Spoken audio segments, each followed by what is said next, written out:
Manila, Philippines. Sa tila patuloy na laban ng mga mambabatas, ang issue ng flood control projects ay pumasok na sa punto ng pagkakagulo sa pagitan ng mga kinatawan ng House of Representatives.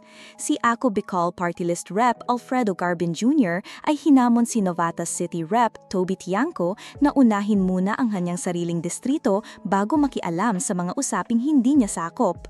Sa isang panayam, sinabi ni Garbin na dapat ipaliwanag ni Tiangco kung bakit ang malaking bahagi ng P529 million pondo na inilagay sa 2025 budget ng Department of Public Works and Highways, DPWH, ay napunta sa flood control sa Novatas.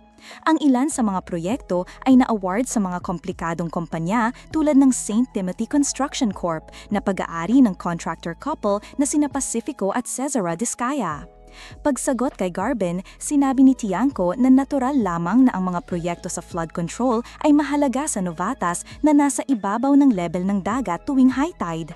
Kaya't ang pagsugpo sa pagbaha ay talagang pangunahing issue na dapat isaalang-alang, ani Tiangco, na tila hindi nagkamali sa kanyang punto. Tinawag din ni Tiangco ang panawagan kay Elizalde Co, ang dating chairman ng Appropriations Committee, na imbitahan sa pagdinig tungkol sa mga umano'y irregularidad sa flood control projects.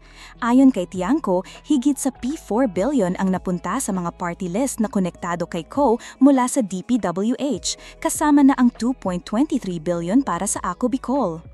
Ngunit iginiit ni Garbin na ang mga pondo na iyon ay hindi pa nailabas, na kinumpirma rin ni Tiangco mismo. Sa kabila nito, binanggit ni Garbin na ang P529 milyong pondo para sa Novatas ay na-download na. Kaya't bago siya mag-imbestiga sa ibang tao, dapat tingnan muna ni Tiangco ang kanyang sariling bakuran dahil ang mga pondong ito ay patuong-patong na at posibleng maiugnay sa mga ghost projects, sabi ni Garbin.